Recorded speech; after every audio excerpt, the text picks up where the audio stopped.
Okay, we're on. This is a session on COVID impact and recovery. We're going to have 4 presentations, basically covering 3 African countries: Uganda, Zimbabwe, and South Africa. 2 on South Africa, mixing both, mostly aiming to head towards recovery. The first is on the macroeconomics of the COVID-19 pandemic by Judith Kabajulidze and Oli Boyson, who is not here yet. And Judith, why don't you start? Okay, yeah, I'll start now. Thank you very much. As has been introduced by Sherwin, Judith Kabajulidze, and I'm working on this work in progress with Ole Boysen.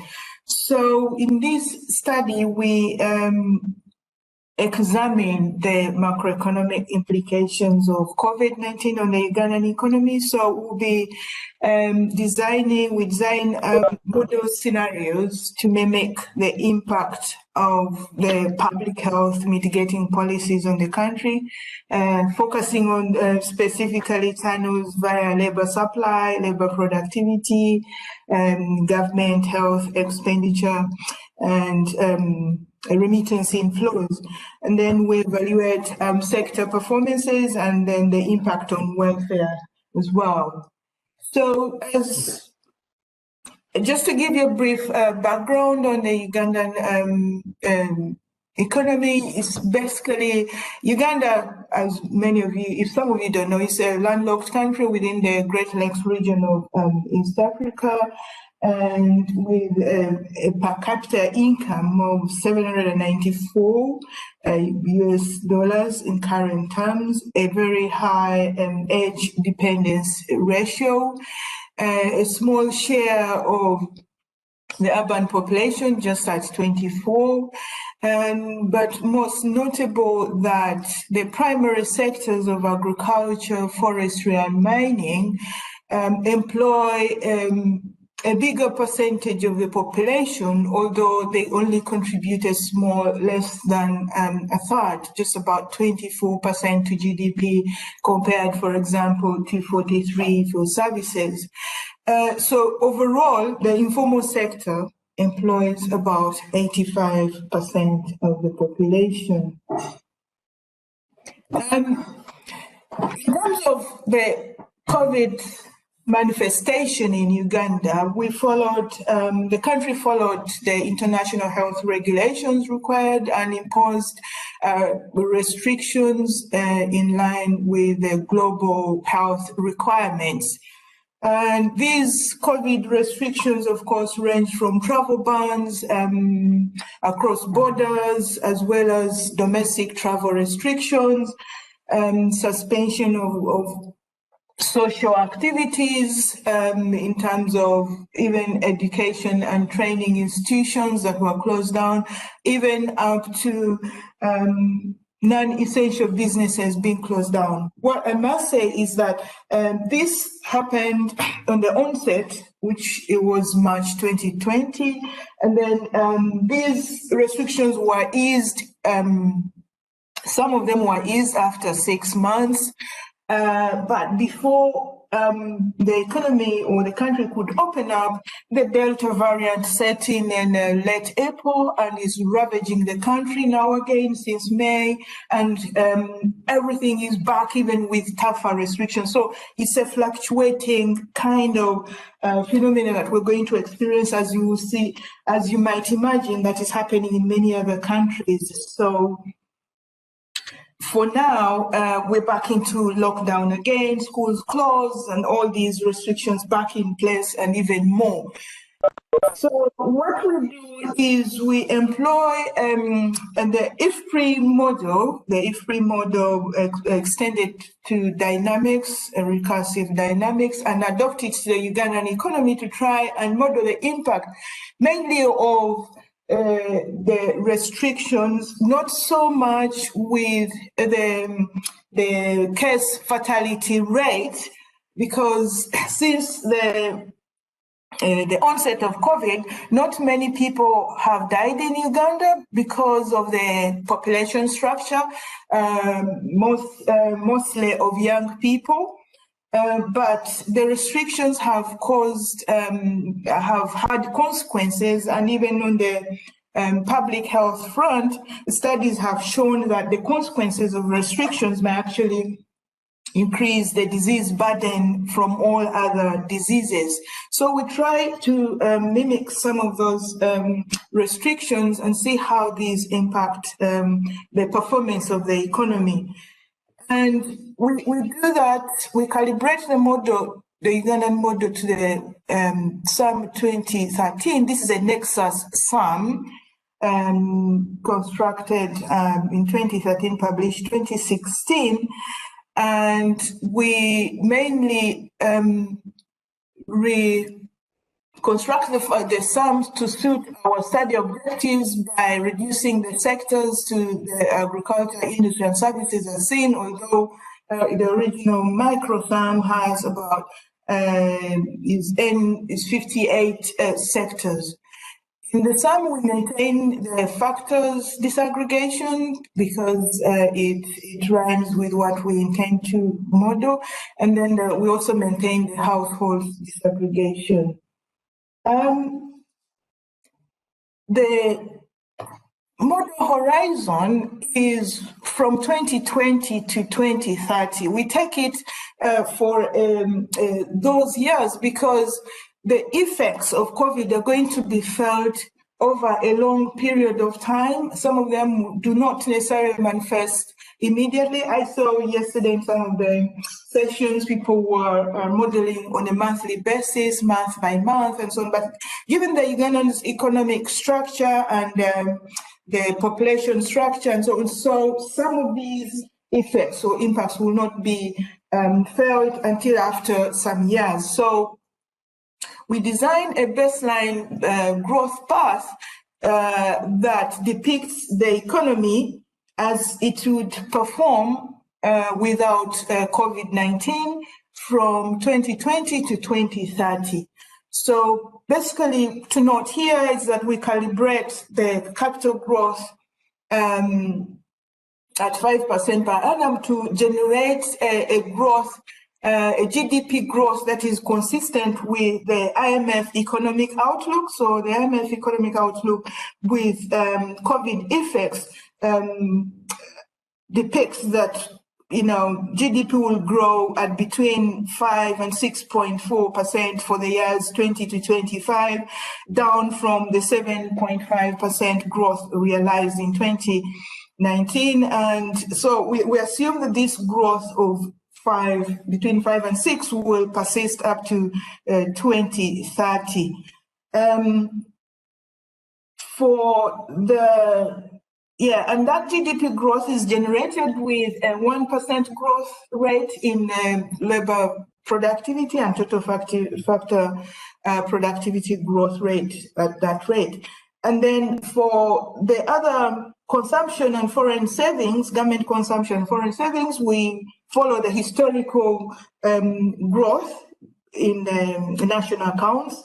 The labor supply, we follow the UN demographic model for Uganda, and remittance in inflows, we take that from the past, what has happened in the past 10 years.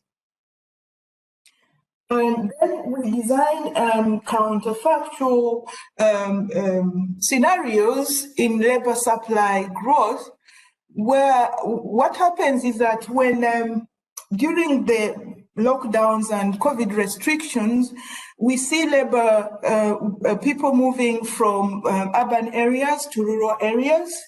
And this has been observed in surveys, follow-on surveys in some studies that have shown that actually activity shifts from the urban to the rural areas, and basically on farm activities, including livestock, so crop growing and livestock.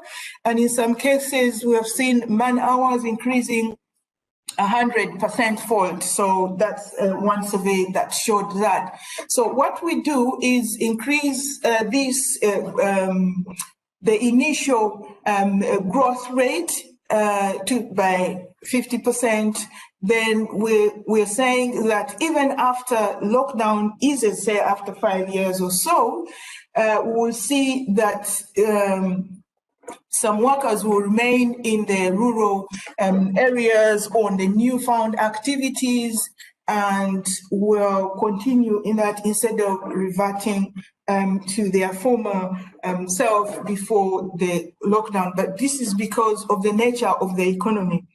So we do that for labor productivity as well. Labor productivity is based on the fact that the studies have shown there's been a reduction in population well-being, increased mental health and depression. So we assume that there is going to be a reduction in labor productivity for those reasons, but also because of the lockdown of institutions, human capital accumulation will decline over time. So will not grow at the same rate. So that's why we have these rates gradually being modeled. And then on government health spending, we assume that we model two scenarios. So in the first, that government has a fixed resource envelope and it doubles health expenditure to mitigate the COVID-19 effects in the first year, and then that reversed to 50 and then 30 for all the other years. So in the first bit, we model the fact that there is no additional external resources, so government simply shuffles what it has. We do not have an earmarked tax for COVID and so on.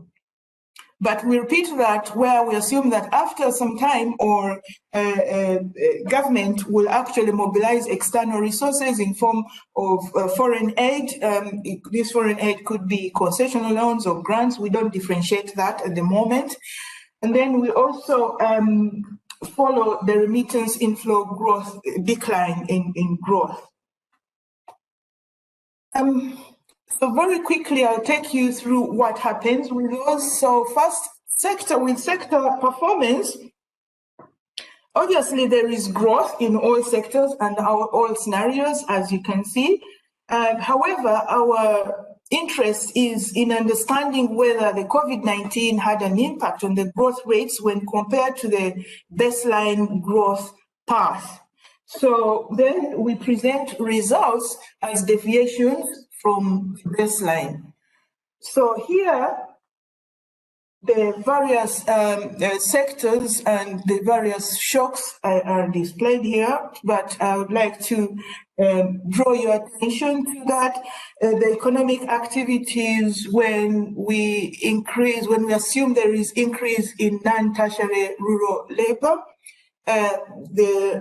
we see that all sectors post growth rates over and above the baseline rates.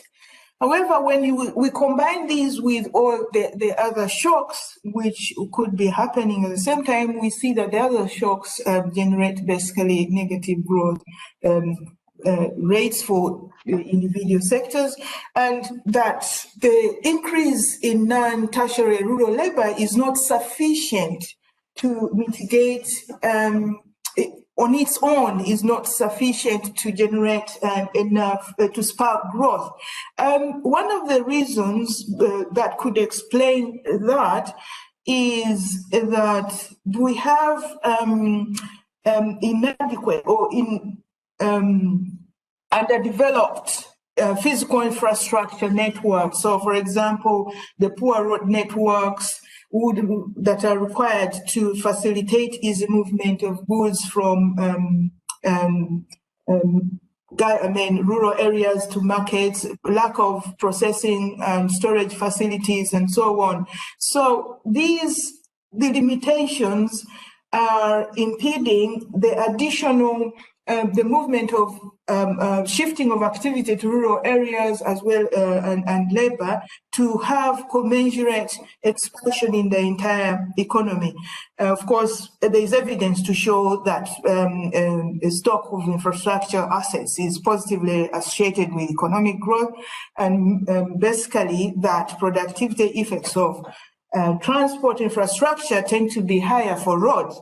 Yet in Uganda, only 3.2% or about 3% of total road network is paved. So that is a limitation that draws our attention to that. Then also the effects shown by the non-tertiary urban labor declining also points to the fact that we have an impact on aggregate demand as a result of this a decline in urban non-tertiary labor. So what is happening is that urban workers tend to operate a more cash-based monetized economy, and they even do transfers to their rural folks.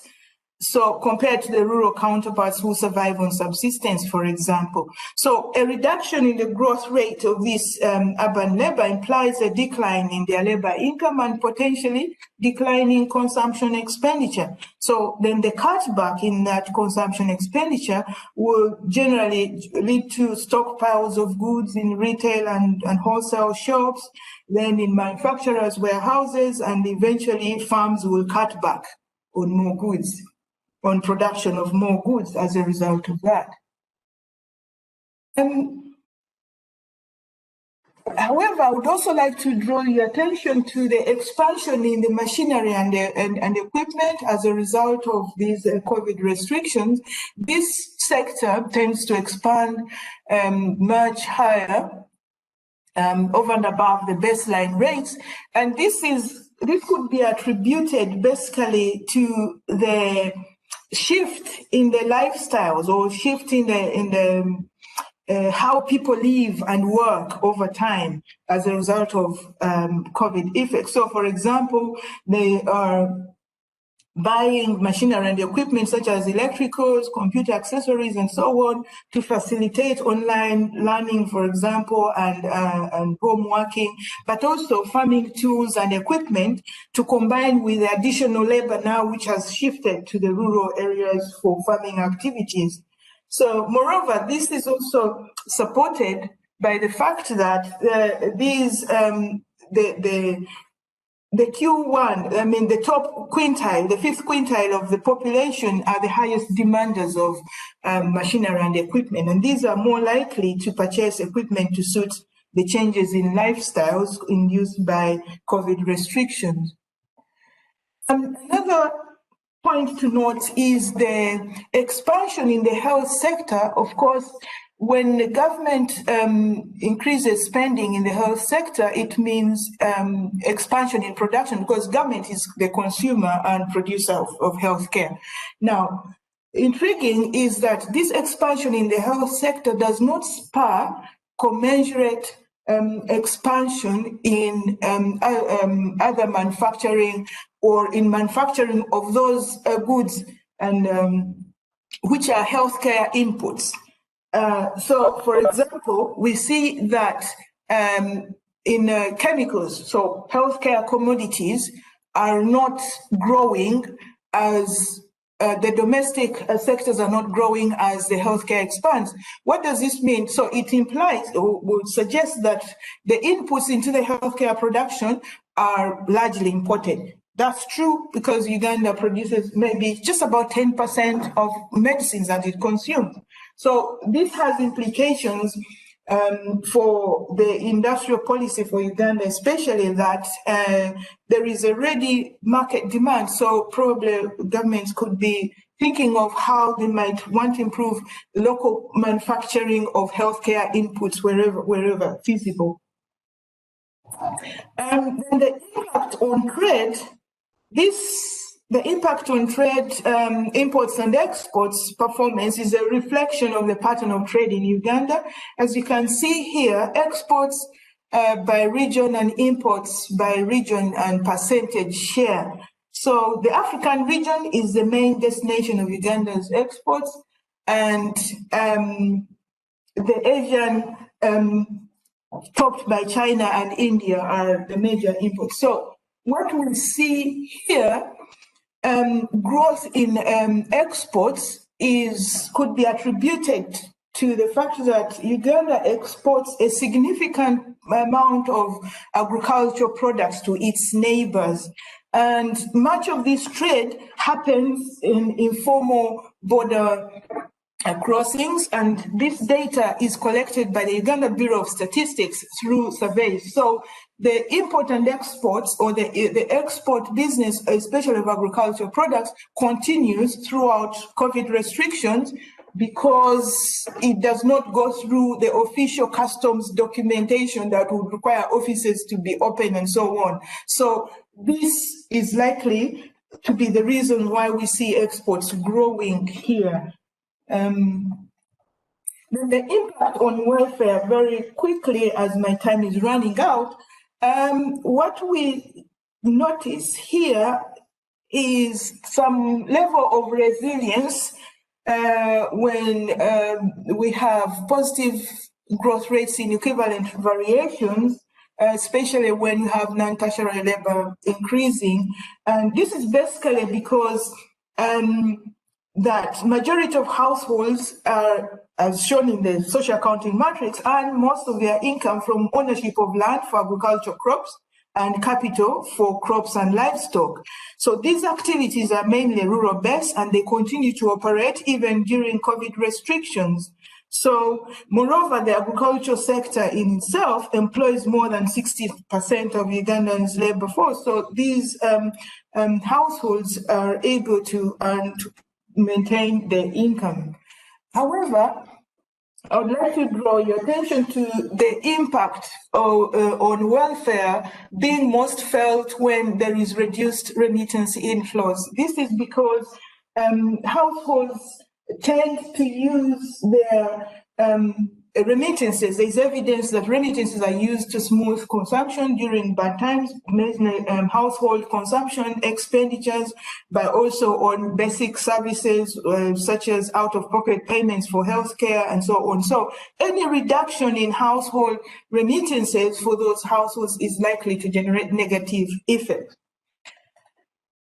So, in conclusion, what our preliminary results are showing is that government should look into revisiting Uganda's industrial policy to orientate it towards domestic production of commodities that are intermediate inputs to critical domestic sectors such as healthcare. Then there is also a need to accelerate rural infrastructure so that we can have the rural economy integrated with the rest of the economy, nationally and internationally as well. And on welfare, government should consider transfers to households to mitigate the adverse effects of COVID-19. Thank you very much. Very good. We have time for discussion.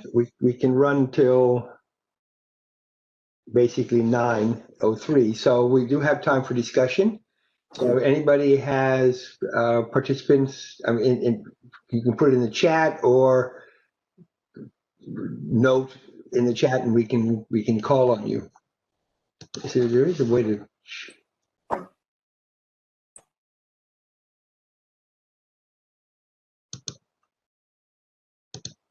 Okay. Well, I get with no direct, no questions yet. How did you model the lockdown parts of that in the CGE model? There's been a lot of discussion in the last couple of days of different ways of adapting the CGE model to handle COVID, and what specifically did you two do? Yeah, specifically, as I said, the lockdown, we modeled it via the labor supply and via labor productivity. So the lockdown induced people to move to rural areas because the cost of living is cheaper there. And there is evidence from a survey that shows how this is a survey that was doing some work on the impact, on household welfare before, and then they did when the lockdown happened, so they did it after to see what happened, the behavior of households and all that. So they were able to show, and this was in western districts of Uganda, 2 or 3 western districts. So although this survey was just in the western districts, it's a representation of majority of Uganda because of the nature of activities that happens in the rest of the country. So we assumed that would be the same, would be similar to elsewhere in the country. So we gradually increased labor supply, non-tertiary labor supply, rural labor, and that as an impact of a lockdown on labor supply. And then we also reduced gradually urban labor, non-tertiary urban labor, especially gradually, depending, the biggest shock in the first year, and then reducing that, taking a cue from that survey data, the survey findings of some rural districts in the western parts of Uganda. And then also we followed through the impact on labor productivity. Also the survey showed the impact on well-being and how well-being impacts on labor productivity generally. So we made an assumption that would carry through for the immediate impact as a shock, an immediate shock, but also we looked at the capital accumulation model, the impact of the closure of the schools and training institutions, what it's going to mean. For example, schools had been gradually led to restart schools and training institutions in a phased manner, whereby each year group would report, and then after that, maybe for 4 weeks and then go back. But before, all year groups could report after the first lockdown, and then it was suspended again. So we are saying that that's going to have an impact on the human capital development over years. So we model that a gradual decline in productivity, skills, product accumulation. At the sectoral level or at the factor level on these? At the factor level, yes. Very good. And other questions? We will have room at the end for an overall discussion, we hope. So we can move ahead if there's no more discussion of this particular paper. Sherman, I think there's someone who raised did they? Do we have a hand? Yes, Adwell Zambele. Adwell Zambele. Okay, just unmute yourself. I was looking at the chat, not at the participants. Thank you very much, Prof. My question to the presenter. First of all, congratulations. It is a very good presentation. And I started on your recommendation on reorienting production to local sectors, and I think you are making reference to the health sector, but maybe it's time that Uganda should start maybe increasing local manufacturing, considering the current challenges. But I was just thinking, what would be your comment to the fact that maybe why Uganda is currently importing is because the local manufacturers are lacking competitiveness. So what do you think will change in this case that now there is COVID-19, we should now be forward? Thank you. Yeah, in terms of local, government policy, industrial policy, in Uganda in recent years, we have seen industrial policy towards industrial parks and so on.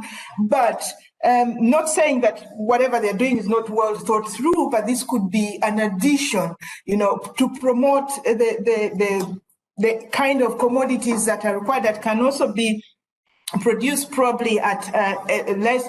We're not talking about complicated, medicines, but probably basic healthcare inputs in terms of we have, for example, a plant I think that produces HIV/AIDS plant generic drugs, but that's just one of them. So we're saying we need to. The government should support a local capacity in terms of encouraging investors in this area, because there is actually the local demand, but also regional. We have seen that our exports go into the neighboring countries and in the region, and even by way of reading literature, there is potential market not only in the country, or in the country as shown by the model, but also beyond. So the competitiveness in terms of available the demand, I believe there is local demand as shown by this result, but also regional demand, since we already export to those countries.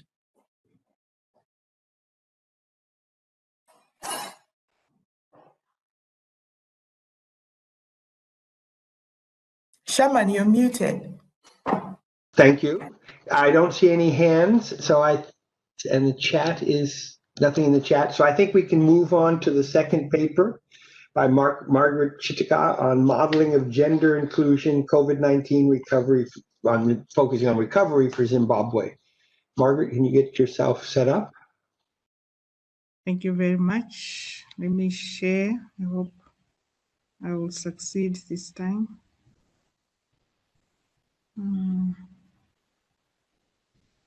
Share window.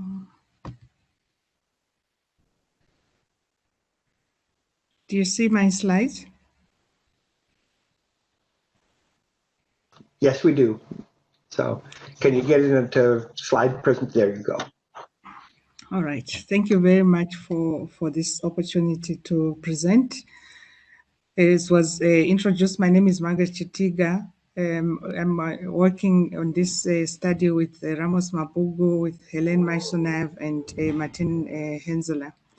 And this study is particularly done within the Partnership for Economic Policy. So we want to just acknowledge the generous funding from PEP for short.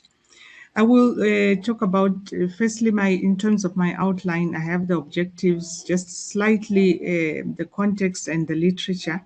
Then I will talk about the structure, particularly the production structure, and showing you what we have done in terms of the labor market. Then, of course, talk about the shocks themselves and our simulations. After that, the results, and finally, the findings and what we recommend in terms of policy. So the idea behind this study was really to undertake in some form some quantified analysis on the impact of alternative COVID-19 recovery plans in Zimbabwe. Those who are here who know Zimbabwe, we know that the data is very, very difficult in Zimbabwe. So this is an attempt to try and come up with quantities that could at least show the direction of some of the changes that take place because of COVID, and then the planned recovery plans.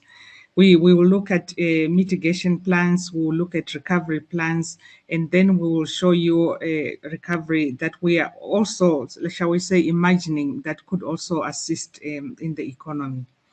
We were very much interested in, of course, looking at the impact on the macroeconomy, on the sectors, on poverty, inequality, but especially on gender.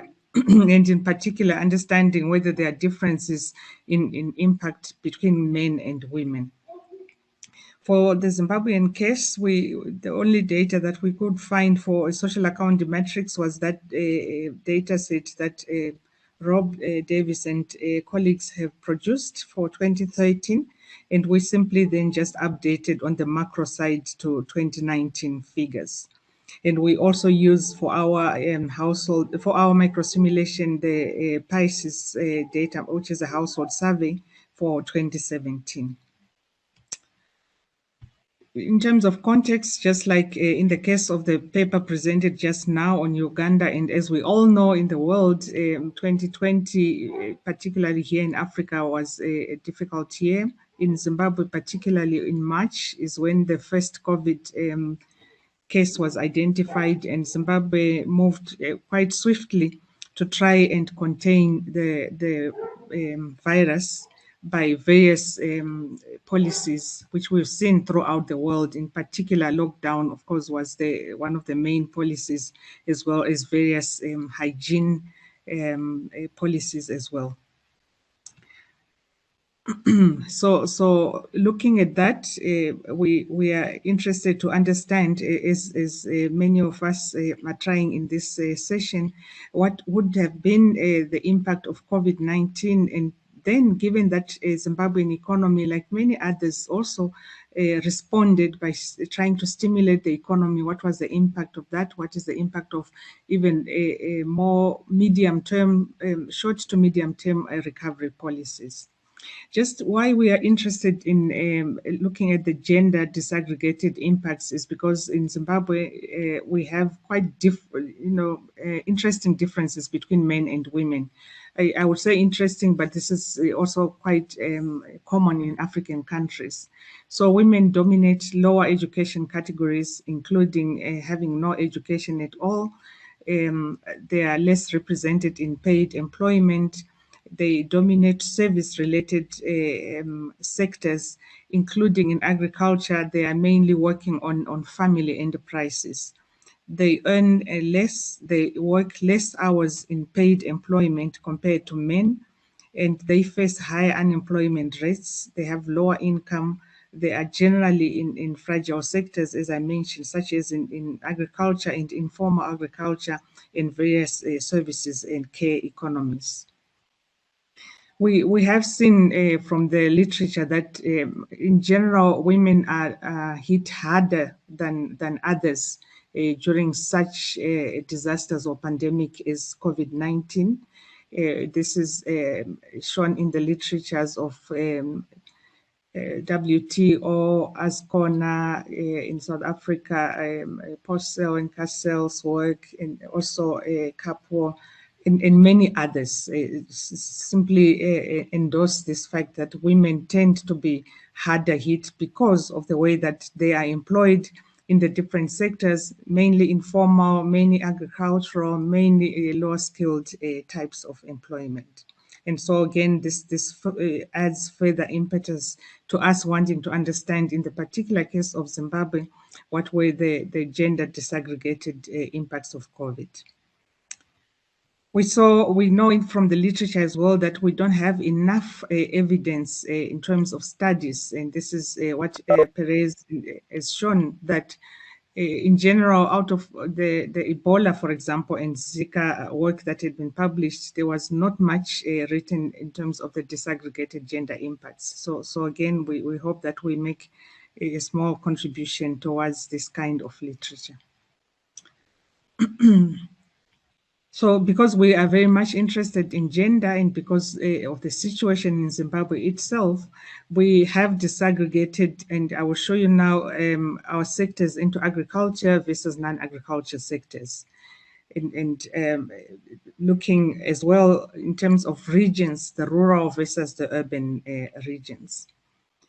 It turns out that in Zimbabwe, for agricultural sectors, women are overwhelmingly represented in small-scale farming, working particularly as family labor, whereas men are overrepresented in large-scale farming and working as permanent employees. This matters because then, of course, if these sectors are impacted differently by COVID and recovery policies, we would expect that we would see differences in responses by gender. For non-agricultural sectors, we see that men are overwhelmingly represented in mining and in skilled job positions, whereas women are mainly in services and especially in retail trade. So to the usual labor disaggregation, what we do is, as I said, decide to look at agriculture versus non-agriculture, and within the agricultural sector, follow very much the data that we see for Zimbabwe, that in the agriculture sector, we have agriculture permanent workers, agriculture temporary workers, and we have agricultural on-account workers, which at the very last level of this nesting, we disaggregate by gender. In the urban areas, or rather in the non-agricultural areas, we distinguish between rural labor and agricultural labor, and between skilled and unskilled. And finally, as well, within this last level of the nesting, we disaggregate by gender. The modeling follows very closely to what many others have done already, and even the paper presented just now. Firstly, we prepare, of course, the baseline using projections, data that's already available, or trends that are available, data for trends that's available for Zimbabwe. And then we distinguish in terms of a transmission mechanism into the economy between international channels and domestic channels. And then in step 3, we model, although I will not present all results, a mild case and a severe case of COVID, because of course we don't know as yet how far the pandemic will last in Zimbabwe or in Africa for that matter. So I will present only the severe COVID results because of time. And then in step 4 is then when we start to try and understand what happens if there is mitigation. As we know, there was mitigation in Zimbabwe in 2020, still in 2021, and then there is a recovery plan as well. We want to understand whether this will make any impact on the economy. And finally, we have some more ambitious gender recovery policies. So concerning the modeling and how to translate the lockdown and pandemic into the economy, we have, as I said, international channels and domestic channels. For international channels, we model a decrease in exports. For domestic, and then a decrease in world prices of primary commodities in terms of exports, and then a decrease in world prices for imports. And finally, the data in Zimbabwe shows an increase in international remittances to Zimbabwe. And then in the domestic transmission channels, we also use a productivity analysis here. So we are modeling from the supply side, and because of the closure of many different firms and industries, we implement this productivity shock on the sectors. And we distinguish our sectors in terms of those that are severely affected, those that had to close almost completely, others that closed partially, and then some that, of course, continued to operate even during the lockdown. In terms of mitigation, we have, as I said, we have 4 policies here, mitigation measures that were put in place immediately in 2020 and 2021. And then we have, we looked at Zimbabwean plans, and we see that there is also a recovery plan, which is more short-term to medium-term, with a boosting of industries and so on is sort of the main part of these plans. And then we have what we implement here just to show what could happen if we had very specific gender policies. A first one looking at subsidizing employment of women in non-agriculture sectors. A second one looking at subsidizing capital in agriculture sectors in which we know that we find the majority of women. As I said, I present now the severe scenario cases. I will sort of skip over these just in the interest of time, but these are simply showing the shares of the amounts of subsidy in the different sectors within the Zimbabwean economy. But here we can see that for mitigation, there is a share, substantial share going as household transfers, at least as it was pronounced by the government. For recovery, there is no longer a household transfer, but rather subsidies going to different sectors within the economy. And then in our two gender policies, we simulate firstly on the labor market subsidies to employing women, and then subsidies to agriculture, again distinguishing between large scale and small scale agriculture. So let's come now to the results. And just in terms of GDP, we can clearly see that the COVID-19 has devastating effects on the economy, reducing by 8.1 and does not even recover by 2025. And with the various policies to mitigate and to recover, we see that there is a slight reduction in the impact on GDP, in the sense that although GDP falls, it doesn't fall as much as we did not have impacts, but still there is no recovery of GDP by 2025, which is our end period for this dynamic model. And we see the reason really is because of investment. So the way that we simulate the transfers and the subsidies is simply by de-saving on the government side.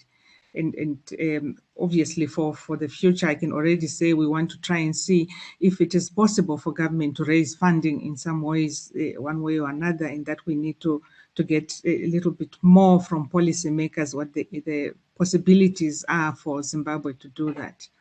But for now, investment falls as we continue to de-save, as government continues to fund either the mitigation, the recovery, or the two gender recovery policies. So just again, some sectors, obviously, such as food, for example, are not as highly impacted as others, such as mining, in terms of the rules for lockdown. And this is mimicked in the results and that we see after COVID-19. So this is in some ways a design of the simulation itself. We see in general that small-scale agriculture, food, and business sectors are somewhat shielded, whereas large-scale farming, mining, and construction are quite highly impacted here because of COVID. Once again, the mitigation reduces the extent of this devastation, and at the same time, still we do not recover in all the simulations by 2025. I will come back to talking about these results when I talk about gender, and we'll see that there are differences in the impacts given the different recovery policies in our case. But we can certainly say that if we did not have any mitigation at all as pronounced in the Zimbabwean economy, there is impact, obviously less impact on those sectors that were less affected, but clearly devastating effects on the overall economy. And total labor demand follows exactly what is happening on the macro level as well, reducing more in sectors that were highly impacted, such as mining, construction, and less in those sectors that continued to operate during COVID, during lockdown. We saw an interesting, of course, to look at the gender impacts, that more men and women are working in the mining and construction sectors, whereas women are less represented in these sectors. And therefore, we saw that men were more affected in terms of increases in unemployment than women because of the sectors that were highly affected. Here, these are small numbers, but I will show you in pictures. The idea simply is to try and now see the differences that are happening in the economy between men and women. And I can perhaps just summarize by saying that in the two gender scenarios, we can clearly see that the impacts of such recovery policies favors women. Or is good for women, let's say, in general, good for households. And particularly the subsidies on women employment are the best for for the welfare of households, particularly those that are female-headed in our economy, in our country, in the country of Zimbabwe. So let's see in terms of just this graph, looking at temporary occupations within the agricultural sectors, we can see that unemployment obviously starts off at a very high level there in 2021 because of the pandemic. And then as we implement the different firstly mitigation, then recovery, and then the two gender policies, you can see the differences that occur.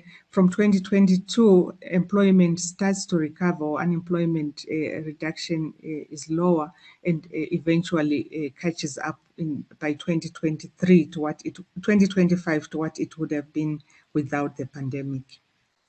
If we looked at rural areas and looked at, I particularly want to look here on the right-hand side at unskilled rural women's employment or unemployment in this case.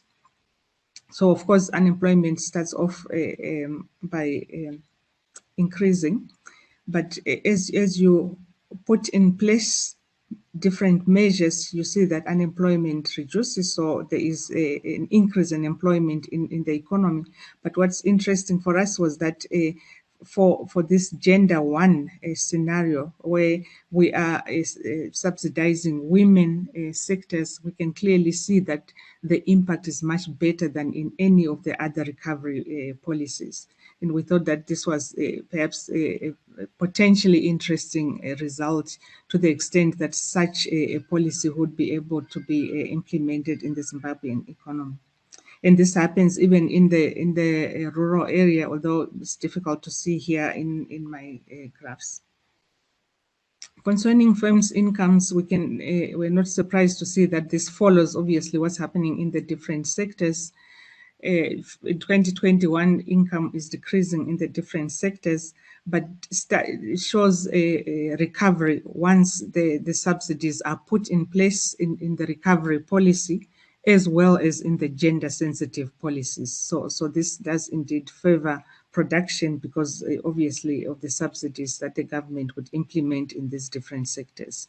Government income does continue to fall, decreasing more where there are no, it decreases because there is reduced activity in the economy. But at the same time, we also see that expenditure is going up as we've implemented this subsidy coming out of government savings. This leads to a very high drop in investment, which is why we see that even by 2025, the economy is not recovering as we would have hoped it does.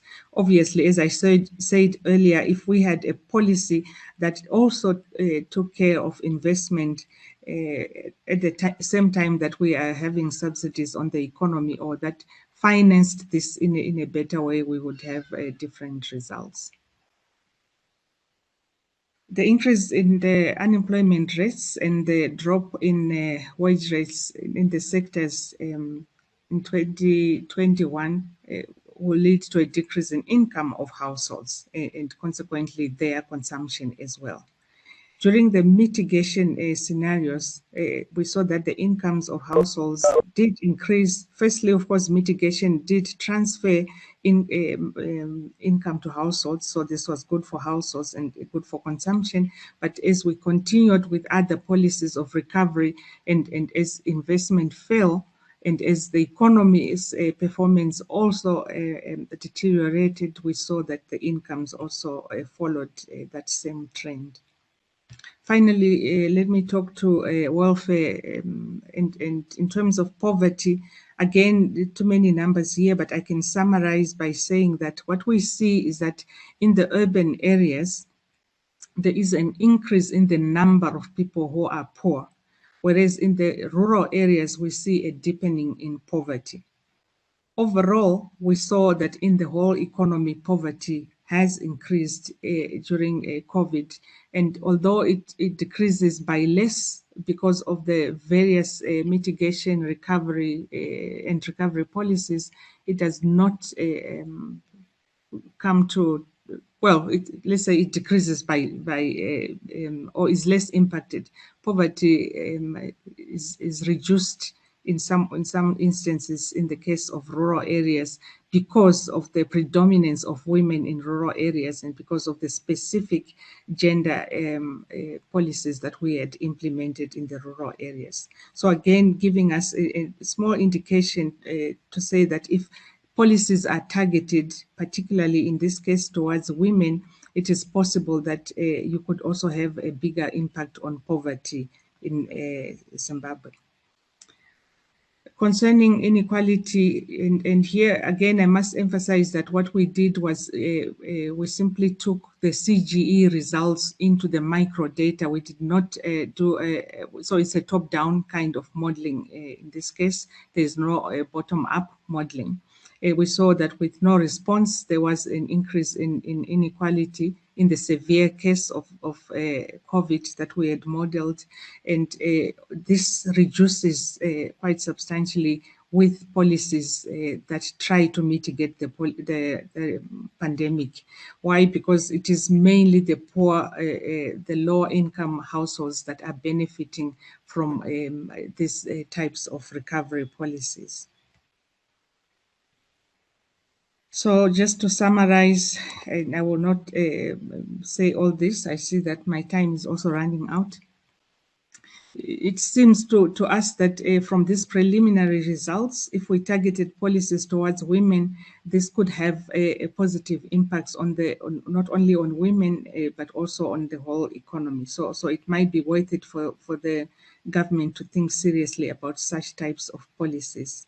We saw, obviously, because of the way that we had modeled that particularly mitigation measures had a negative impact on investment. So it's important for the country to start to think about how to finance these types of recovery policies. And it's not enough to simply rely on this saving, which is devastating on investment. So in policy recommendations, we would think that extending mitigation measures is worth it, but it's clearly important to find ways of mobilizing resources, whether this be domestic or not. It's likely that it has to be domestic given the record of the Zimbabwean economy. But to what extent can this be done in an economy such as Zimbabwe that is already, before the pandemic, almost a fragile state? We don't know, but we clearly see that there are benefits to boosting this economy. Particularly having a recovery and investment-driven scenario plan is recommended from the results that we see. So thank you very much. And once again, we want to thank the Partnership for Economic Policy for enabling this research. Very good. No questions directly. Let me ask a question actually to both speakers, since this is a GTAP conference. What software did you use? What is the history of the actual model construction? Is it a PEP model, an IFPRI model, GAMS, or a GTAP class? And let's get that for both. Mm-hmm. And well, let's see where we are from there and see what kind of questions we get. So ours is a PEP model designed by DeCalloway and others. I've used both the IFPRI and the PEP model, and I can say they are very similar. And we use surprise. surprise, Sherman. So yes, and we use GAMS for this kind of modeling. And Judith, just quickly. Yeah, we used the IFPRI model, original extended to recursive dynamics by James Sallow and implemented in GAMS. So it's the standard IFPRI model is extended to dynamics, and then it's implemented in GAMS. Okay. Other questions out there?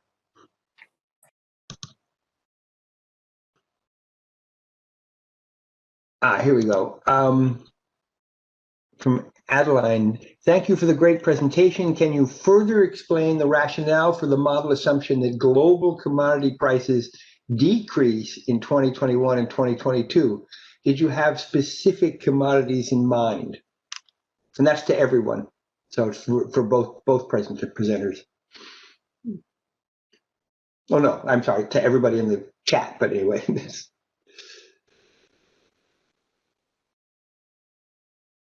Margaret? Yeah, sorry, I was talking. Yeah. So I mean, this is coming from the data itself. This is what we saw in the data that as demand was suppressed throughout the world, it was very clear that commodity prices were decreasing. So I don't know whether that was the question that's being asked. So it's Yes. really coming from what we have seen in the data, and we can understand why that had happened. There was reduced demand. You remember the story of oil and petroleum. So yeah, that's what we used. Was that also true, Judith, for your model in Uganda?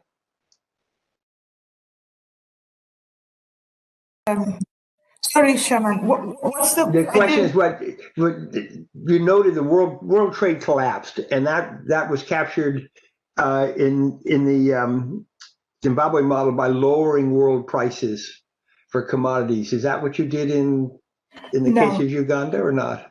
No, we haven't yet treated a reduction in what commodities and all that. Also, given the pattern of trade and where the exports go and where the imports come from, we haven't yet found a rationale for really modeling that. But maybe going forward, because we are net importer of petroleum products, for example, so we might want to see what happens to the economy when there's an increase in the price of oil. And Margaret, in the case of Zimbabwe, did the price fall hit exports worse than imports, or what? What happened to your international terms of trade? So sorry, Sherman, did the price hit? Yeah, did the world prices affect your exports worse or worse than your imports? What happened to the international terms of trade? Numbers.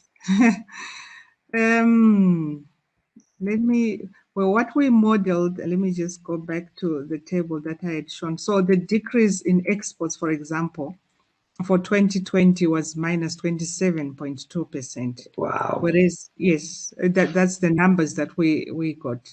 Whereas the decrease in world prices for imports was minus 25.8%.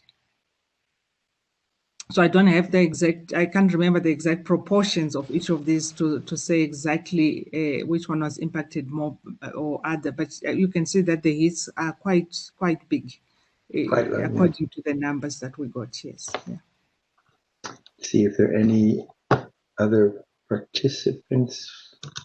Rob Davies. Rob, do you want to unmute yourself and show yourself? Hi, Margie. It's a great paper, nice piece of work. There's too much to discuss, so and I'm not sure I can collect my thoughts clearly enough to do this. Two things that strike me: I wasn't terribly sure from the presentation whether the gender effects, which you tended to find, if I'm right, men were worse hit than women. Yes. Whether that was essentially a compositional effect, just changing structure of industries which have different gender ratios in the employment, or whether there's something more going on, like substitution between men and women. That I don't think you were saying that because of COVID, women's wages fell more and firms shifted to women. It's purely a compositional effect of which sectors got hit worst. Yes, that would be right? The main. Yes, because it was mining, construction, large-scale farming that were mainly affected. Yes, although of course we have some shifts, and I don't have the numbers now, given that we have skilled and unskilled workers, and we tend to find that women are in unskilled occupations. Yes. But did your model doesn't, although it allows for substitution between skilled and unskilled workers, you weren't actually getting that in running the model, were you? I mean, which would presumably be driven by wage differences or productivity differences. Those didn't change in your model. No, what we changed productivity on the sectoral side, not in terms of the factors. You changed TFP, yeah. Okay, yeah. I mean, the other question for me, which is always a problem with these models, and particularly working with small country models. I'm not sure. I mean, when you're talking about 27% drop in exports, that's a value drop, and you're also talking about price drops. But there are two things going on trade globally. Essentially, a fall in actual demand for exports. Yes. From countries like Zimbabwe, and price changes. In the PEP model, can you easily do a quantitative drop? I mean, is it not a small country assumption where Zimbabwe can sell as much as it produces at the given world price? The amount it exports comes from the Zimbabwean side. We can export as much as we can produce. I'm just wondering, but it's always a problem for me of how to put a quantitative shock on a if you've got, I presume you've got some sort of CET function. Yes. For exports and. Yes, true. Yeah. So we of course assume that Zimbabwe cannot sell anything it wants. It must compete. So there is a parameter for competitiveness. Yes. Yeah, but I know this is a problem with many of these models that we need to sort out. Yeah. We will have to stop it there. We are at the witching hour to move on to the next presentation. That will be Martin Hensler looking at the South African economy. And Martin, let's get you fired up. Yes, thank you, Sherman. I will share my screen here. Okay. I will disappear again because I'm having bandwidth problems. So.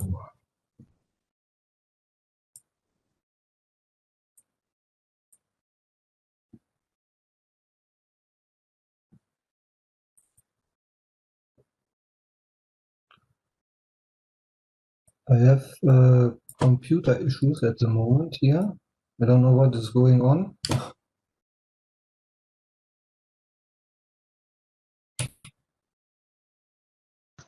It's just blank at the moment. We saw it briefly, but when you tried to shift to full screen. Yeah, I don't know. I have a problem with my computer. I'm very sorry for this. It's getting frozen here.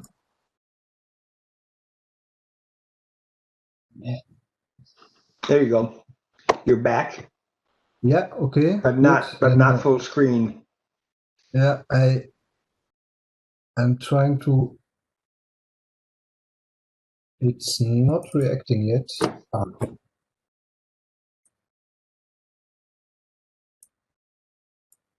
Erwin, any suggestions? Are you sharing screen or? Yes, I'm sharing. I'm sharing screen. Oh. It's okay. Something with my software. Here, no? There you go. It's not reacting. No, we're getting half of it, but it is. So if you could share the app itself instead of the screen.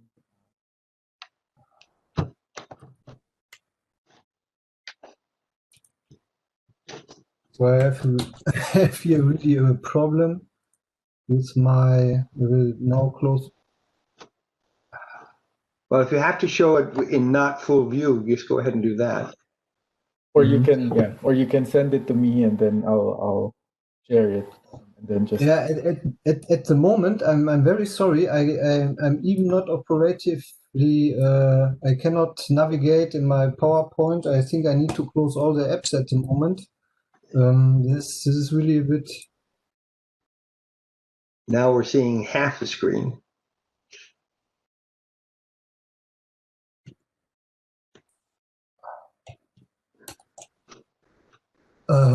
I will.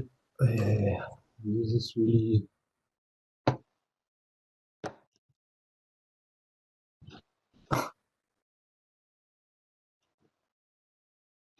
No, I think I need. It looks like that I need to shut down my computer. I'm very sorry. This is really something. Well, then I think we'll Maybe put. a network issue with the GTAP website. Okay, but on we your can. panel. Well, fire that up, and I think we'll just while you're doing that, we'll just switch you and Sherwin, so that Sherwin can go and then get yourself fired back up. Sherwin, Yes, are you Thank prepared to start up? Sure. We have to get you, Martin, but Martin, we have to get rid of you. Could I please ask you to unshare your screen? Yeah. I will just close my computer. Then I should switch off with everything, and then it should be better. Okay, We'll see you soon. See you soon.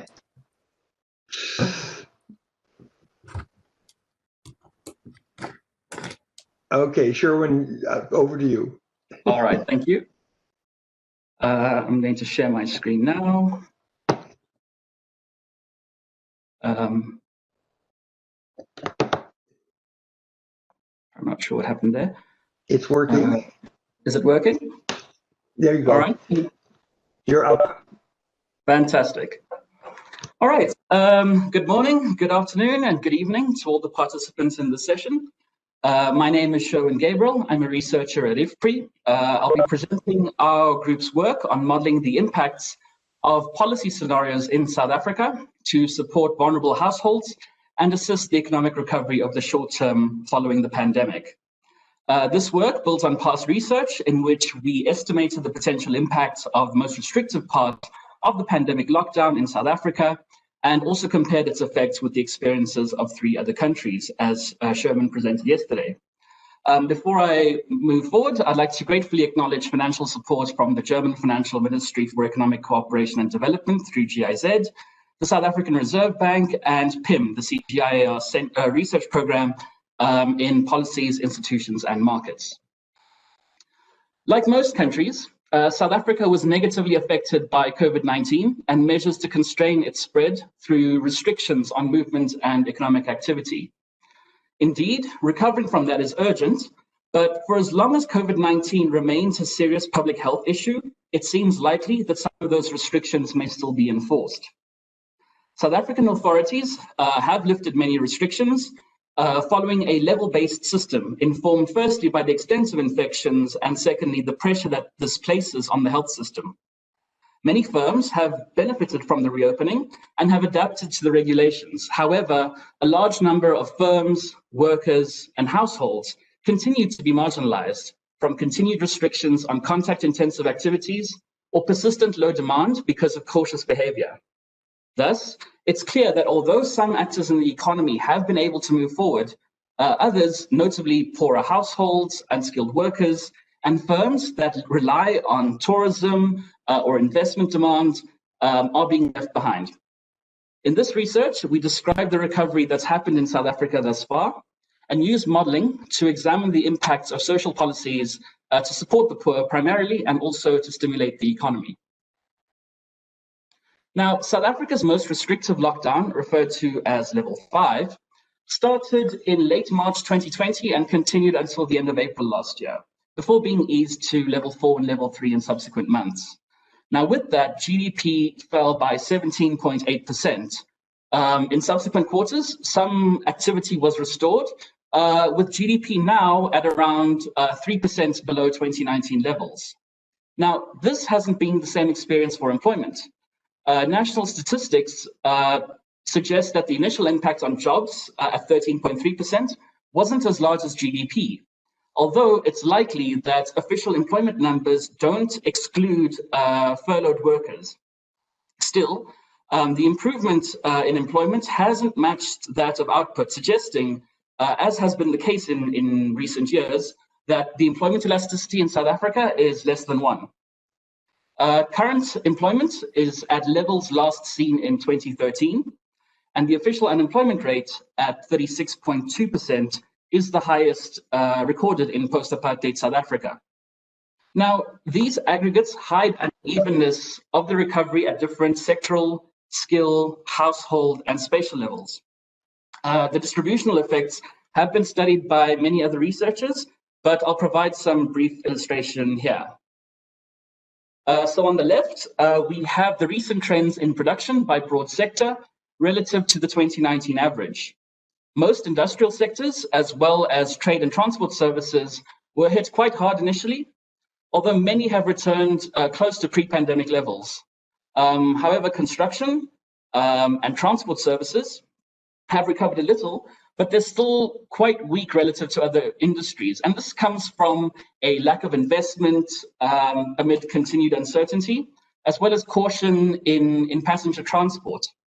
The agriculture sector over here escaped much of the negative direct impact because it was considered an essential sector, but also because it benefited from favorable harvests and export demand in 2020. On the expenditure side, seen here on the right, we see sharp, broad-based declines in the second quarter of 2020.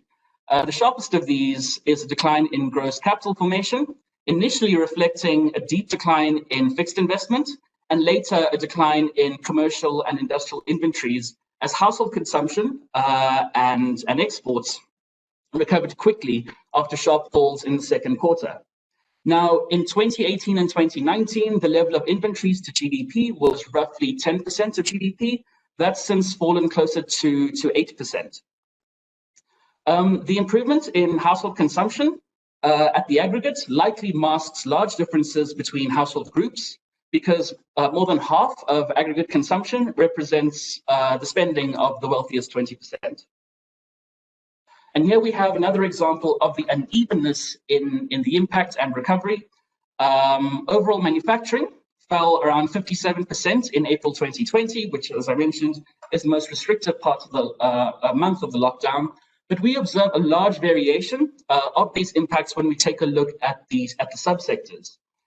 Factory shutdowns, limited activity, particularly in clothing and footwear, transport manufacturing, and metals industries. Although over here, food and certain chemicals industries were allowed to continue operating. Now, a year later, we find that many of these segments continue returning close to 2019 levels, with transport manufacturing activities leading production well above the pre-pandemic levels. Over here, where production still hasn't quite gotten to 2019 levels, are segments such as furniture, clothing, and certain metals and equipment segments, which are still falling behind. Now, drawing from some of the NIDS-CRAM surveys done during the pandemic, Van der Berg and others have found that a considerable proportion of households continue to report having run out of money for food at some point in the month. The latest estimate in the first quarter of 2021 estimates that 39% of respondents are reporting the household having run out of money for food. This is lower than the 47% observed at the beginning of the pandemic, but still higher than the 25% of households estimated from the 2018 General Household Survey data. Similarly, at 14% of households report a child going hungry in the latest survey, marginally below levels at the worst part of the pandemic and considerably higher than the 8% pre-pandemic. Schiefer, David, and Leibrandt developed a measure of lockdown readiness, which incorporates access to electricity, drinking water, a toilet not shared with other households, whether there's a TV or radio in the household, and whether there's at least one person who has a job, and whether the household was food secure. And find that only 9% of households in the first quintile are fully prepared for lockdown. They also find that this household group, or this quintile, is most susceptible to the virus. They measure vulnerability using an index that incorporates the size of the household, the number of people in the household aged above 60, whether there's refrigeration for food storage, and whether toilet and water resources were shared. Now, given the persistent incidence of hunger, high unemployment, and uneven recovery, we asked whether policy intervention could assist vulnerable households and promote recovery in the short term, during which there's still a large degree of pandemic risk. Now, this is distinct from a long-term building back growth path, which would focus more on structural interventions. Now, the policymakers that we've been working with wanted to consider recovery scenarios as positive shocks. And given the availability of short-term indicators in some quarterly national accounts, we constructed a SAM for the bottom of the downturn. We did this first by constructing a provisional 2019 SAM using the latest supply and use tables and national accounts data to capture whatever changes to the input-output structure that might have occurred since 2015, which was the base SAM of our previous work. Next, we used short-term indicators from the national accounts to set up shocks to the 2019 SAM and determine output levels at the third quarter of 2020. Indeed, some gaps with other short-term indicators remain, such as trade data and some monthly production indicators, and also not all information and information systems were available to us to do a compilation that was consistent with how Stats SA would do the national accounts. For modeling the scenarios, we used a standard multiplier model in which we had household income and expenditure modeled to be endogenous. Other variables we can derive off of the change of output, such as total tax by type, as well as industry level GDP and employment in fixed ratios to output. Employment elasticities we use to express employment impacts at the margin. And with this model, the usual assumptions apply. So we assume perfectly elastic supply. So this implies fixed prices with the real quantities moving. So why didn't we use CGE? COVID shocks, including the recovery, are of a temporary nature, at least in some of the scenarios that we've explored. So we don't expect the shocks to cause large changes in relative prices, or that relative price changes would significantly affect substitution in the short run. And thus, we considered that the fixed price approach of the multiplier model would still be appropriate. Now, this approach was used in Robinson et al., which was presented yesterday, and Arndt et al., which we published in April last year. Now, we run 8 scenarios, which comprise 2 levels of income support and 3 ways in which each are financed. Under a full intervention, we top up existing grants in the same way as the government did between April and October 2020. We also allow a COVID-specific relief grant called the Social Relief of Distress Fund to continue for a year. And we costed this at around 84 billion Rand a year. In a reduced intervention, we only continue the Social Relief of Distress Fund, which is currently what's taking place, with top-ups to existing grants expiring in October last year, and further support for the SRD continuing through the first quarter. We calculate, but we consider the SRD fund to continue for a year. So we costed this to be 29 billion Rand a year, which is around a third of the full intervention. Now, how this gets allocated to the change in final demand really depends on how much households end up receiving and how they would spend that money.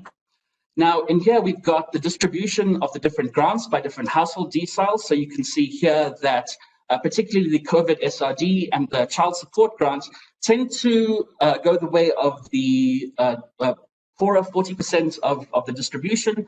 However, top-ups to the old age grant and disability grant would benefit households in the middle part of the distribution. Given that the SAM has use vectors for each different type of household decile, different households will spend the total grant they receive in different ways.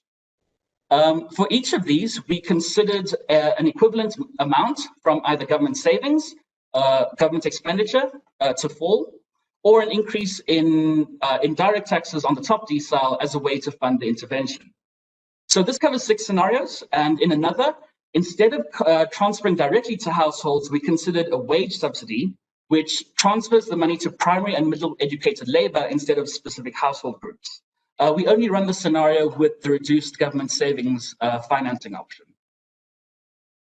We found that the full intervention, financed by lower government savings, adds 2% to GDP, and this is because it's the least restrictive option in the current year.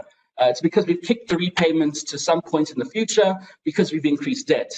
Another reason is that investment isn't endogenous in this model, so typically lower government savings would reduce the pool for investment. However, it seems unlikely that government would take that kind of an approach in which they reprioritize capital spending in favor of transfers, and what would typically happen is that the government deficit would absorb the hit.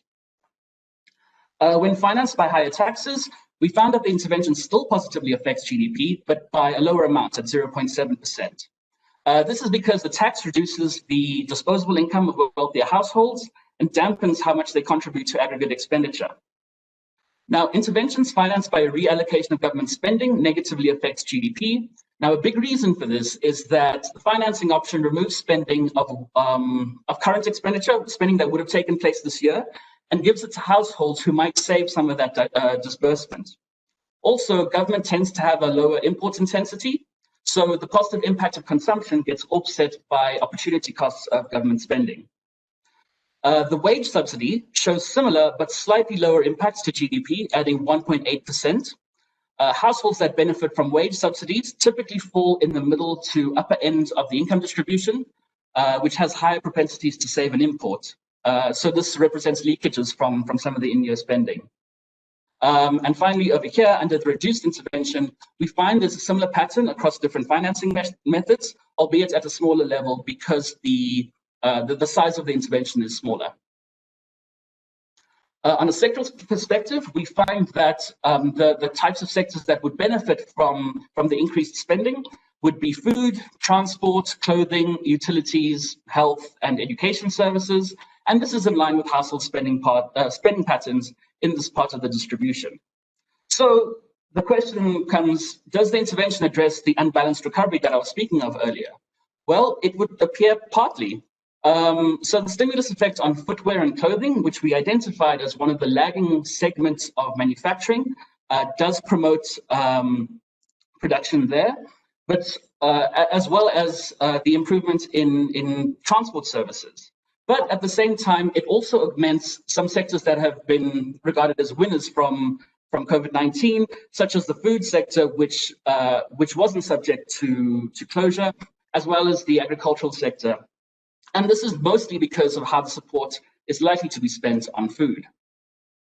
We find that the scenarios are all pro-poor. The Palmer ratio, which takes the ratio of the income of the top 10% to the bottom 40% of households, falls from a baseline of around 4 to between 3.5 and 3.8 under the full intervention, and between 3.8 and 3.9 in the reduced intervention. And this is partially because the intervention is designed to benefit poorer households. In the scenario that targets a tax change to fund the social support, you do have compression of income at the higher end, so the Palmer index falls further. But note, the wage support is less effective at reducing income inequality.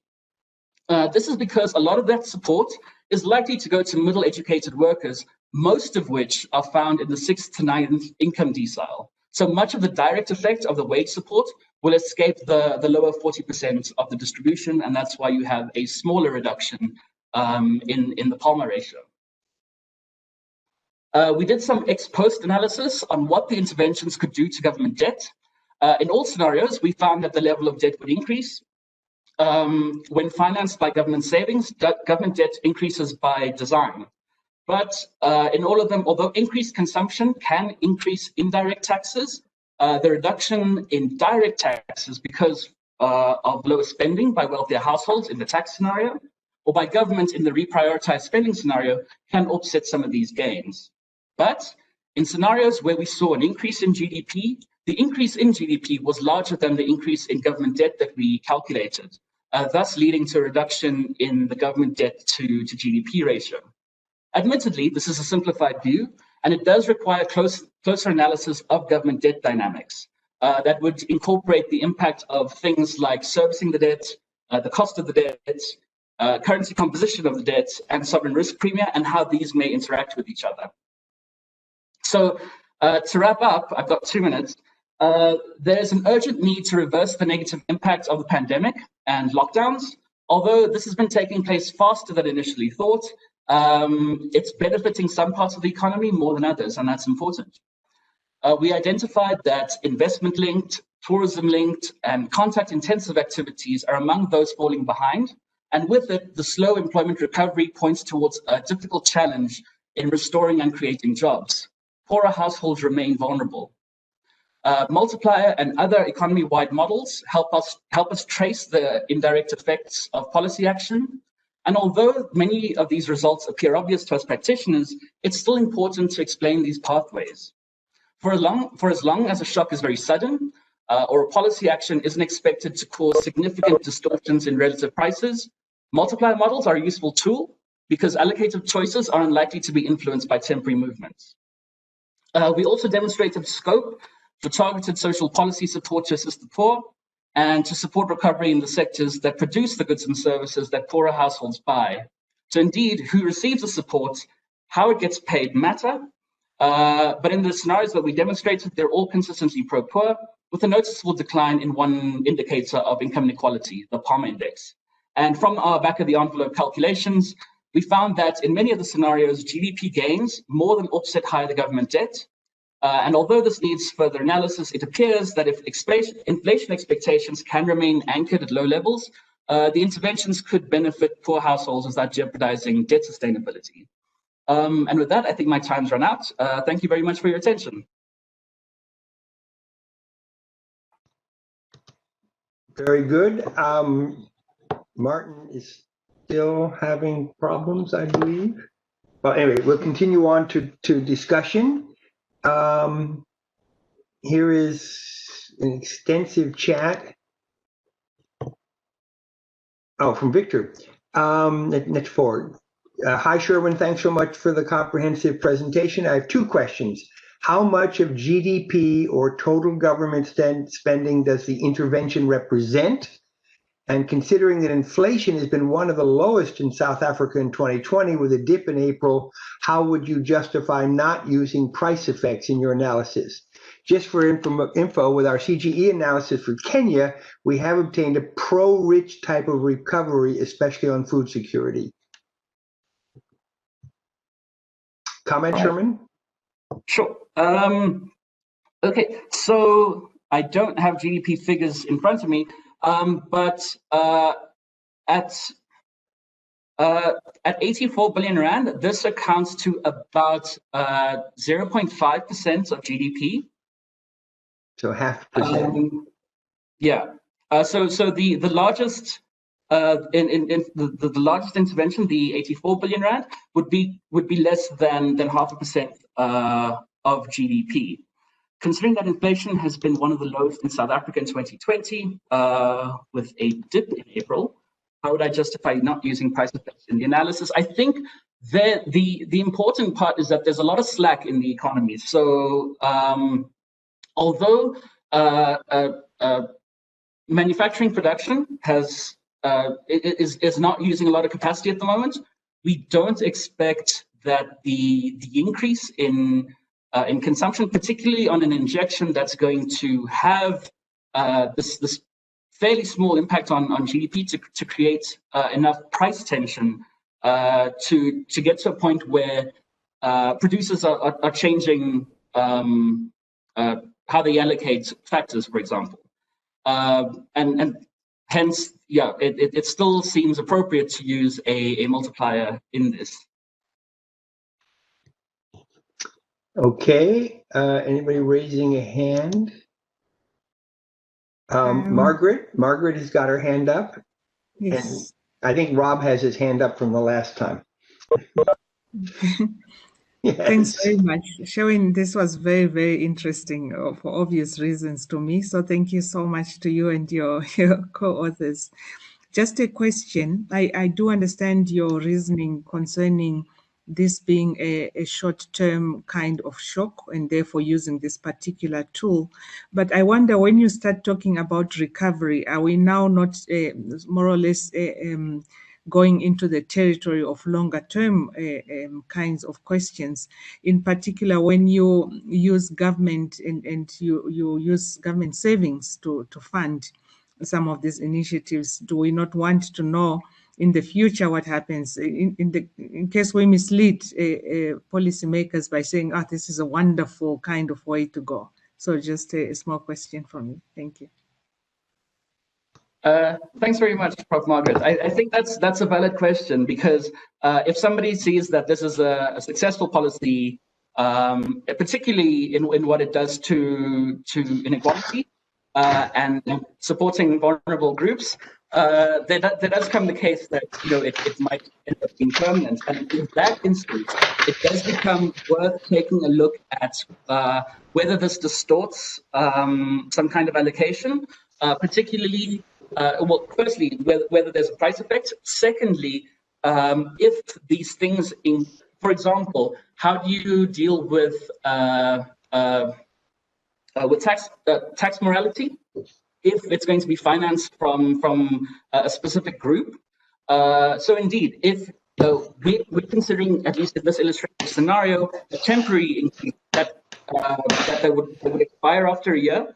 But if it becomes more permanent, then this is a longer term policy shock, and that should be explored a little bit more widely. And that's when you would incorporate some of these price and behavioral effects.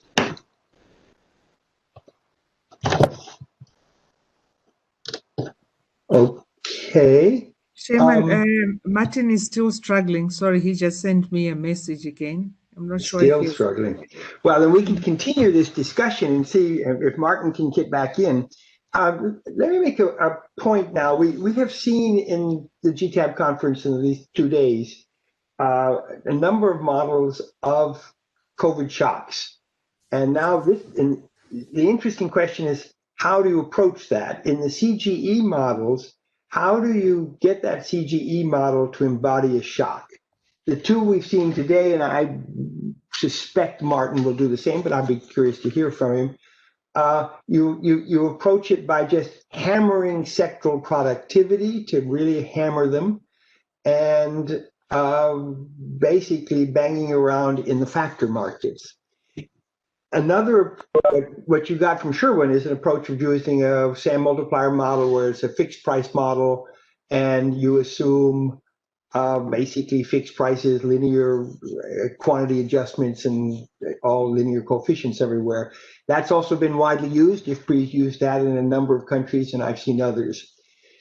The other approach on the CGE approach, which we heard yesterday, Terry Walmsley and Adam Rose for the US, or global model, a GTAP model, Peter Dixon, Maureen Rimmer in a big model of the US, what they have done is basically force the CGE model to behave very much like a fixed price multiplier model.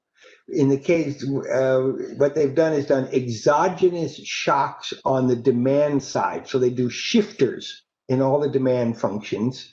And in the factor markets, in the case of Peter and Maureen, they basically fix the wage and rental rates, essentially fix the wages of labor and the rental rates. If you do that, and Terry does something fairly close to that, if you do that in a CGE model, that basically locks up output prices. If you fix the factor prices, the cost functions hit, and you're basically locking up output prices. Not quite, there's some intermediate input stuff, but basically you're locking it up. And you've made that model basically emulate a SAM multiplier model. Then Maureen was arguing this is actually advantageous because you can do a recovery within that same framework by simply loosening the constraints you imposed. You'll loosen up the factor markets, you'll loosen up all those shifters in all the demand functions. It's an interesting approach. I've seen both. In what we have done in the case of this that Sherwin was describing is we used the SAM multiplier model to create a shocked SAM at the end of the shock period. That going forward, we would use that shocked SAM as the basis for a CGE model going forward, which would be very much doing in a two-step procedure what Maureen and Peter Dixon were suggesting they do with the CGE model. Other comments? Let's see where we are. Anything more from Rob? Chairman, I'm just going to throw in 2 cents worth, saying the question of prices, of course, is not what's happening to inflation; it's what's happening to relative prices. And certainly when the initial shock with our work we did in April, our feeling very strongly in the short run was that relative prices, even if they changed, they might change because of some rent-seeking activities that people have managed to corner the market on masks or something, but it's not really affecting resource allocation. And so assuming fixed prices was reasonable, then I would agree with the thing that as you move further away, you've got to allow the price mechanism to do more of the allocation of resources and so on. But I think it's important to remember it's all relative prices that matter. I agree with that. Sherwin, any?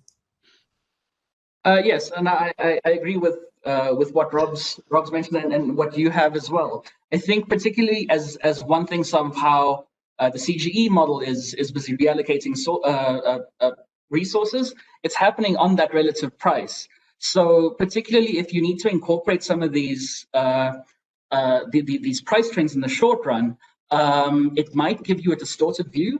And at the same time, it might be susceptible to some of the things that Rob might have been saying, where if you have inflation statistics that point towards some temporary increases, it might change, how when you incorporate these things into the CGE model, it might change how that allocation takes place. At the same time, I think it would also be a little bit tricky to be able to try and work on some of the changes, incorporating some of the changes inside the CGE model, because if you want to have that employment effect, you do need to have some kind of view what's happened on prices at various different levels, for which we didn't have reliable statistics. Yeah. I see Channing has suddenly appeared. Do you want to enter this discussion? You have to unmute. I do. I was going to react to Margaret, but maybe Margaret has another point. Margaret, do you have another point that you want to go ahead and make? Hi, Channing. Good to see you. No, I didn't have. Okay. Then let me just go ahead and add to the point on fixed coefficients or fixed prices and the structure and so forth. Just the way I see it, and I think we discussed this as well as we were trying to model, is obviously the prices haven't been completely fixed and the coefficients haven't been completely fixed in reality, right? I mean, the economy is doing these things. But first, as Sherwin was saying, we're kind of getting data a little bit late, that we needed for policy purposes to move things forward.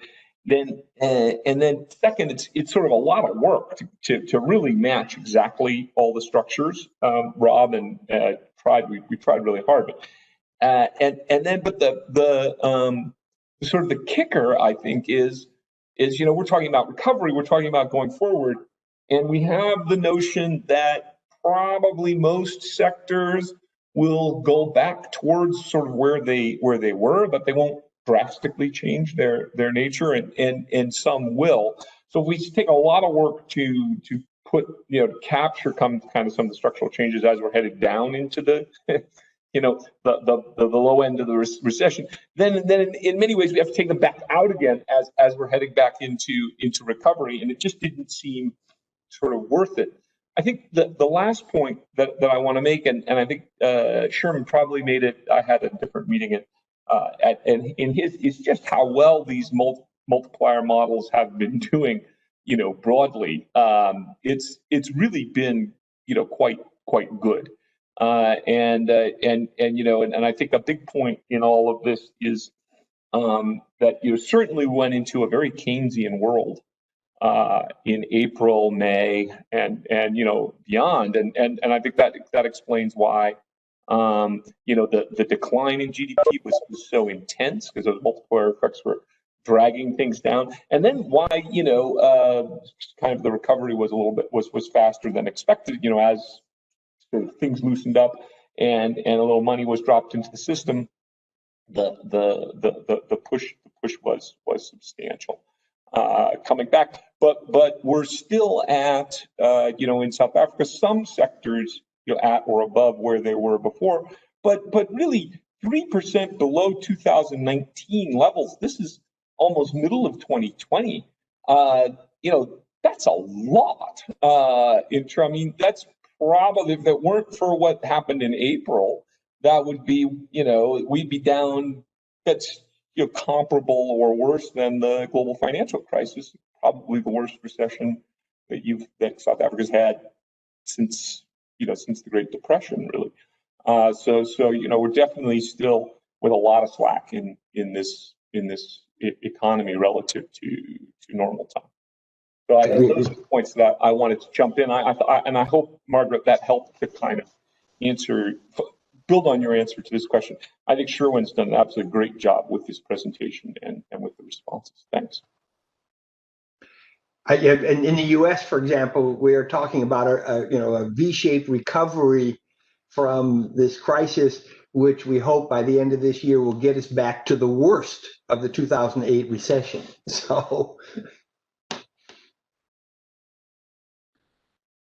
other comments? I'm sorry, we really are going to lose Martin, I believe.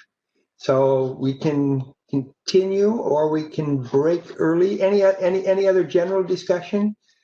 Why don't we give everybody a chance to do a summing up?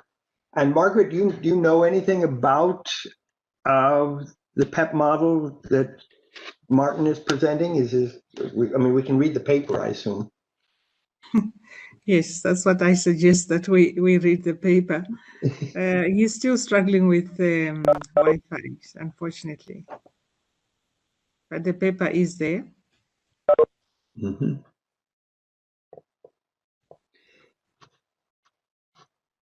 I think you guys should move to Zimbabwe. Our internet connection's better than Canada's. Clearly. Well, we just got a note from GTAP Central that they're having computer problems with the GTAP website. Although so far it hasn't affected the meeting stuff. It may be affecting people getting onto the GTAP website to see the schedule and everything. So, yes, exactly. All right. Any other facts, Judith? Do you have any comments to follow up on any of this? We've left you out. No, really, talking about how best or most effective way to kind of represent the COVID shocks and for different economies, really. Yeah, maybe I've just picked up something, I don't know. I was projecting or running my model up to 2030, and the understanding there was that some of these shocks have effects that are really lagged and they take long to manifest. So I thought taking it to 2030. But after listening to and watching these presentations, I was just thinking that maybe would it make a difference to bring it to 2025? So short term to medium term, trying to see that and whether that would make really a difference. What I've picked from today's presentations compared to those of yesterday is that most of these developing countries with informal sectors, with large agriculture sectors, small scale, large scale, really have to be treated in a kind of a specific way in order for policymakers to understand And also, of course, availability of data. Up to now, I haven't got anything concrete that the government of Uganda has done in terms of like a recovery package. There's nothing systematic. There's nothing that comes up that I can work with to kind of try to project what this means.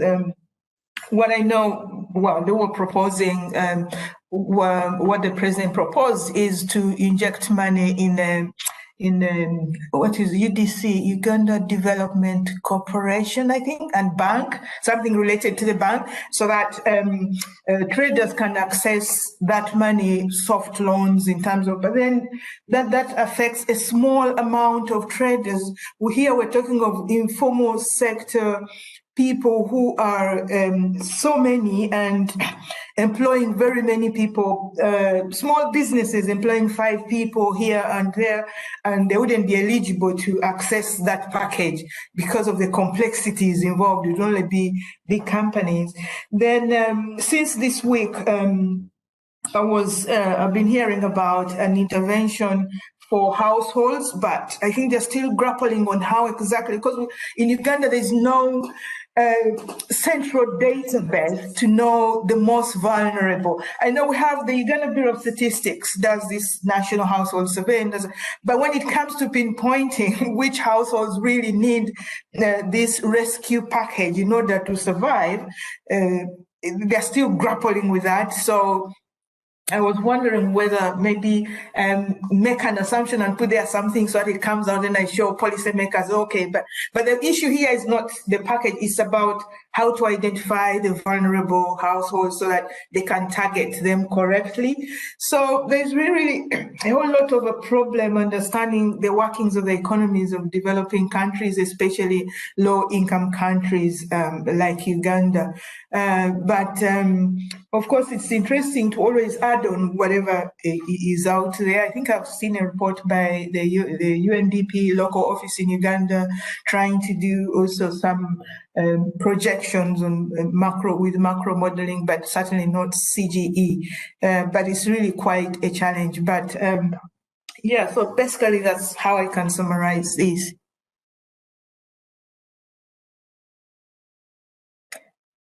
Shaman.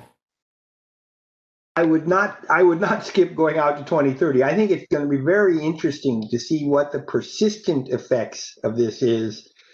And even the developed countries, we're facing an issue is the new normal is not normal. You know, we are moving into a very different kind of development path. It looks like we've hit some tipping points, is what some people are arguing. Expanded role, for example, of e-commerce in the rest of the world, that kind of thing. And I think I think it's very important to start digging into the developing countries and asking the same questions. And also this whole issue of resilience. We're not done with these things. So how are we going to create resilient economies going forward? I think it's going to look very different in developing countries and developed. Issues like vaccine nationalism are incredibly important these days. That kind of thing is which means South Africa. Look at the spread of the pandemic in India, South Africa. I mean, all across Africa. We're not done. So I think I don't give up on going out to 2030. I think that's very good. I also like the idea of doing 5-year jumps. I think that makes a lot of sense. It's not. I think rather the annual movements, we can do everything in terms of growth rates, but I like the idea of picking benchmark years and looking at what the economies look like at that point. Other comments? We've got any other hands up? I got Margaret. Channing has got his hand up but probably doesn't mean it.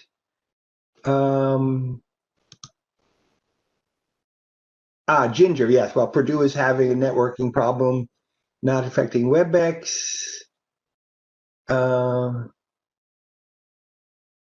Okay.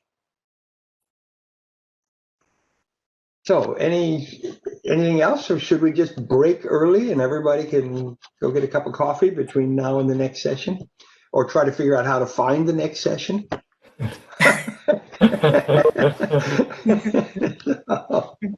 So she sent out an email with a link. So anybody, yep. Just one thing that I wanted to maybe I mentioned this in my presentation, but I don't know whether you picked it clearly. But what we are saying, we've just talked of the new normal and how people are adjusting. The Ugandan model shows clearly how the machinery and equipment sector seems to be growing faster. So we can see that I mean, this seems to suggest that actually people are shifting to the new normal in terms of adapting to having equipment that is necessary to allow them to do that. And like I mentioned in my presentation, that the biggest demanders of that commodity are the richest households, and we see them actually doing this in the Ugandan case over this period. So this model is really predicting the reality on the ground, maybe not 100%, but yeah, it can explain some of these things. Okay, we do have a moment. Since we do have a moment, let me ask Victor, who sent us this long chat and mentioned his CG analysis for Kenya. Victor, would you like to give us a 5-minute summary of what you did with that model and how it varies with these other African models and maybe even the US developed country models? Sure. Hate to put you on the spot, but why not? No worries. Yeah, so we were trying to look at the different impact channels of the COVID pandemic on Kenya. So we looked at productivity impact. Based on some surveys, we found about worked hours across the different sectors and how these have reduced during the pandemic. Then we looked at trade impacts across the main commodities. Then on remittances, we try to infer something on trades, internal trade margins. And I think there was a fifth one that I can't really remember right now, but yeah, it's somewhere in the paper.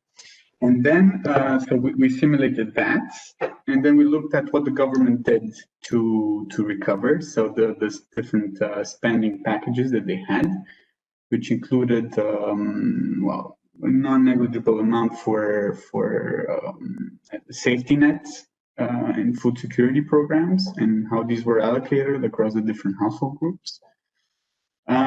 So yeah, we did see that basically with the government intervention, the impacts of the COVID pandemic in Kenya more than halved.